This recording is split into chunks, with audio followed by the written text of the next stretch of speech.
Sama-sama, Rom. Robert, saya percaya itu. Banyak hal yang bisa kamu pelajari di dunia kita. Dunia kedokteran. Soal integritas, dedikasi, bukan masalah tanggung jawab aja. Kenapa kau harus menyangkal ini semua, Robert? Ngaco. Udahlah, Rom, nggak usah mulai lagi. Ini beneran, Bet. Saya bukan cuma omong kosong. Terserah, saya lagi sibuk. Oke. Ternyata ini yang membuat kamu mundurin jadwal video. Kamu tahu, teman-teman saya udah pada ngebatalin job buat bantuin kamu. Seenaknya ganti-ganti. Kirain kenapa? Nggak taunya malah bikin yang beginian. Ini semua hanya untuk menjaga kepekaan saya saja kok. Bukannya seniman mesti peka. Masa ada teman kita yang kesulitan kita nggak peduli? Bukan soal kepekaan. Kamu masih diliputi rasa bersalah itu, iya kan? Terus? Selamanya kamu tidak akan lepas dari rasa bersalah itu. Dan rasa bersalah itu akan membutakan kamu. Kamu nggak bisa bedain mana yang cinta dan mana rasa bersalah. Tapi yang jelas, kamu konsentrasi aja buat bisnis kamu.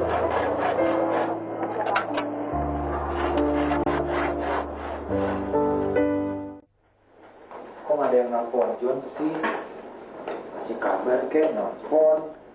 Ada orang yang ngamuk, nggak tahu. Sinting tuh orang. Nih, besok pinjam duit lagi deh sama dia. Memang orang kayak gitu tuh sekali-sekali mesti dikasih pelajaran, dong nggak? Benar sih Jo, tapi kamu kan harus hati-hati. Jangan sampai kita yang bawa belur. Dan kali kalau ada apa-apa telepon dong. Udah nggak usah ngomongin lagi yang itu. Sekarang kita mesti cari cara. Gimana caranya ngebalikin uang dia? Aku punya ide. Gimana kalau Juli berhenti kuliah aja deh, ngelola toko kayak atau kerja? Kamu kok ngomong begitu sih, Jul? Juli, John nggak setuju dong usul kamu. Terlalu konyol. Ya tapi terus duitnya kita dapat dari mana? Sayang, Juli. Sesulit apapun keadaan kita saat ini, Mami nggak setuju kalau kamu harus berhenti sekolah. Sebenarnya John bisa sih bantu. Sebab kerja sama John dengan temannya Prita untuk membuka salon, kelihatannya sih jadi. Keren tuh. Iya, tapi untuk mendapatkan uang sebesar itu sekarang sih nggak bisa. Udah, nggak apa-apa. Paling tidak untuk beberapa bulan ke depan, kita sekarang udah mulai tahu pendapatan kita dari mana aja. Semoga aja sih ya, kerjasama ini benar-benar jadi. Dulunya sih banyak yang ngajakin, tapi cuma ngomong doang. Pokoknya Juli doain semoga berhasil. Lo kok sekarang ini jarang kelihatan sih, Den? Ya sorry, gue lagi ngurusin surat buat ke Paris, Jul, apologi gue. Ya, lagian lu ngapain sih pakai nggak jadi segala? Orang itu masa depan lu gitu. Ya masa depan gue, masa depan lu juga, Jo. Yang penting gue nggak mau ninggalin lu di sini, gue nggak rela. Ntar kalau kenapa-napa gimana? Ini lu yang bikin. Thank you, Den. Ih, kagak, bukan gue, sumpah gue juga nggak tahu. Sumpah bukan gue. Oh, gue punya akal. Ini siapa yang bikin? Lu ya. Sumpah bukan, gue nggak tahu. Aduh. Ini jalanannya kayak belum jadi gini. Nih Jo, sekarang Ini gue buat apa? Udah lu nurut aja kata gue. Lu ambil gambar, gue tes dulu ya. Darah yang jelek. Aman Jul? Tapi serem ah. Enggak, ini tau nggak? Ada gambar lo, ada gambar kursi roda lo. Orang ini kayaknya tau nggak, bikin emang sengaja spesial buat lo Jul. Dia suka sama lo dan cintrong mampus Julia sama lo. Duh, muncrat ngomongnya. Sengaja dong, kalau nggak muncrat nggak afdol. Siap ya Jul ya? Ayo cepetan. Iya. Satu. Hati-hati dong. Jangan pakai ancang-ancang gitu. Serem. Lu agak belakangin badan lu sedikit. 1, 2, 3. Aduh, tuh kan. Lu tuh nggak cukup kuat ngangkat berat badan gue. Aduh, Den. Gue serem. Aduh. Terus. Aduh. Capek ya? Lihat muka gue. Ngos-ngosan, men. Aduh. Ya. Gimana Bisa. sih? Ya. Terus. Kamu bisa gini. Aduh. Lu capek ya? Capek. Coba lihat muka lo. Aduh. Coba lihat muka lo. Capek. Semuanya yang bikinin jalanan ini buat gue, thank you ya. Iya. Tapi siapa yang bikin, Dan? Nggak tahu, gue nggak mau tahu. Yang pasti orangnya cinta sama lu. Sini. Badan lu berat banget sih kayak King Kong. Aduh, gimana sih nih?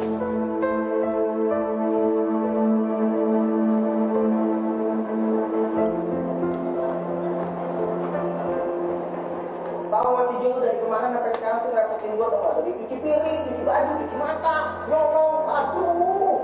Bawel banget sih, Pak. Selamat pagi, Pak. Pagi. Aduh, Dan, udah Lagi boy, Denny in the hall. Udah, Dan. Pak, sebenarnya saya cuma pengen ngucapin terima kasih. Saya jadi sekarang udah bisa jalan leluasa. Cuman kalau saya boleh nanya, yang bikin siapa sih? Coba kamu tanya ke Robert. Setahu Bapak, dia yang bikin. Mungkin aja yang bikin, ngapain? Jul, mau kemana, Jul? Yang kamu perluin selama menggunakan kursi roda kan fasilitas jalan yang mendukung. Sekarang udah ada. Apalagi sih yang kurang? Mau berterima kasih? Nggak usah lah. Hal seperti itu nggak usah dibesar-besarin. Tadinya saya datang sini cuma buat ngucapin terima kasih kok sama kamu. Tapi saya rasa saya nggak perlu berterima kasih sama orang yang udah ngebantuin orang lain tapi malu ngomong karena gengsi. Saya nggak butuh kok rasa kasihan dari orang lain. Kayaknya kita salah paham deh. Terus terang aja saya nggak ngerasa kasihan kok ngeliat kamu. Saya bikin jalan itu karena kamu perlu kan. Kalau seandainya bukan kamu, toh ada mahasiswa lain juga yang sama menggunakan kursi roda seperti kamu, saya bakalan bikinin kok. Sorry saya ngomongnya kayak gini.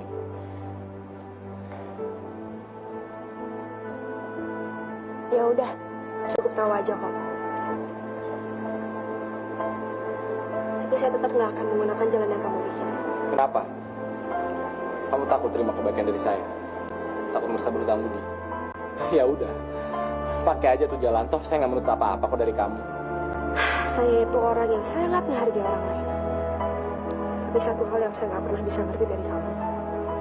Apa sih salah saya? Kenapa sih kamu selalu bersikap kayak gitu sama saya? Seolah-olah kamu nggak pernah bisa bersikap ramah sama saya. Seolah-olah kamu nggak pernah mau dekat-dekat sama saya.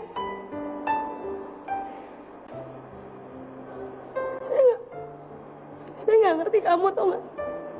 Tapi toh pada kenyataannya, kamu buatin jalan itu buat saya. Tapi kamu dengerin saya ya, Robert. Saya nggak akan pernah gunain jalan yang kamu bikin. Kamu tahu kenapa? Karena saya nggak mau semua orang ngasihin saya cacat. Cuman gara-gara saya gunain jalan tolol yang kamu bikin. Kamu denger? Juli.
Juli, tunggu.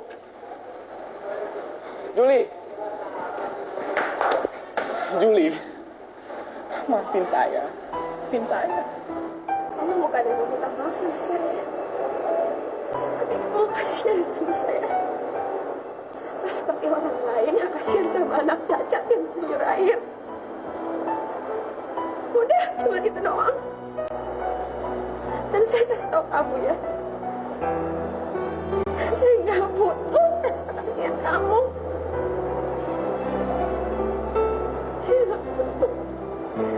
Saya juga nggak butuh teman kayak kamu, tahu gak? Saya nggak butuh. Juli, maafin saya.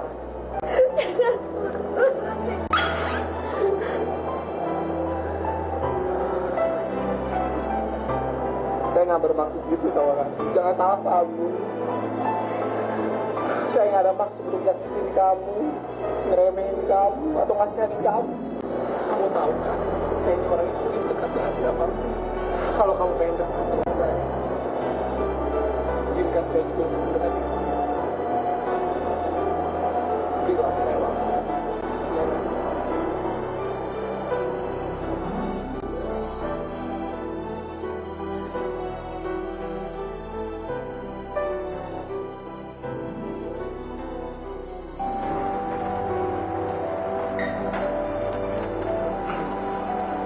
Bukan kamu cocok pakai baju itu? Iya, tapi ini kan tugas kamu. Ya nggak apa-apa, ntar daripada kamu masuk angin coba. Ya nggak? Ya, tapi beneran aku sama sekali nggak nyangka kalau rancangan kamu bakal bagus.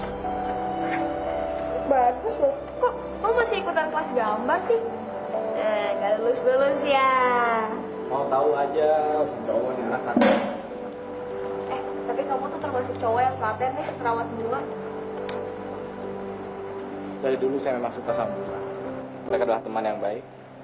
Meskipun mereka diam, mereka banyak mengajari kita berbagai hal. Kalau kau mau, kamu boleh itu ambil awal. Yang ini. Ya. Tapi kalau satu kedikitan lah. Semuanya aja.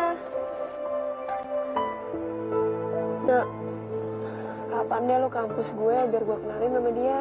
Iya, tenang aja. Tapi kalau misalnya suka sama gue gimana? Lo nyesel apa? Jo. Udah mulai latihan nih. Udah dulu ya teleponnya ya. Ya udah. Salam buat yang lain deh. Jaga Juli. Terus? Ya. Ada dokter Omi datang. Dok. Susah ya? Iya. Makasih. Apa kabar dong? Baik. Kamu pasti dipakai dokter lagi kan? Sampai Pak dokter harus datang kemari. Rencananya mau besok nih. Nggak baik kamu tunda-tunda gitu. Yaudah, Mami tinggal dulu ya. Saya tinggal dulu ya dok ya. Silakan. Saya.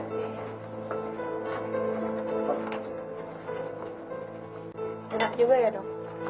Hah? Kalau setiap pasien bisa didatengin sama dokternya, kan nggak perlu repot ke rumah sakit. Namanya juga tugas seorang dokter.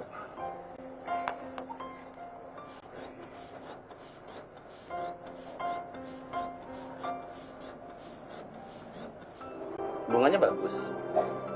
Dari siapa? Bukan dari temennya kan? Dokter punya indera ke-10 ya? Berarti benar ya dari temennya. Itu, dokter lihat nggak baju rancangan yang di sebelah sana? Itu juga rancangan dia. Teman kamu soal desainer? Besok aku mau kasih surprise ke dia. Oh ya? Apa tuh? Ada deh. Cepetan dong, Den. Ah, Udah buru-buru, udah tenang aja Jo. Terima beres kek. nah itu tuh ditutup. Kok punya feeling kayaknya dia kesepian. Orang dingin kayak gitu, mana mungkin sih kesepian? Nggak mungkin. Enggak. Sekarang logikanya kalau misalnya emang dia nggak kesepian, buat apa dia nyibukin diri dengan tanaman-tanaman kayak gini? Karena dia tuh nggak punya temen. Jo, aduh kenapa sih Jo? Lu tuh udah kena sihir, kena hipnotis. Sadar woi. Nah gini loh, emang susah banget buat bisa ngertiin dia, buat terima dia. Makanya gue harap dengan tanaman yang kita tanam ini, gue bisa deket sama dia. Jadi gue bisa lebih ngertiin dia. Gue pengen aja sekali-sekali dia bisa senyum sama gue gitu. Nah, bener kan? Berarti emang dia tuh nggak pernah senyum. Mukanya asam lu, sepet mulu. Bukan begitu, Den. Gue nggak pengen bikin dia kesepian lagi. Gue pengen bisa jadi temennya dia lewat bunga-bunga ini. Ngerti nggak?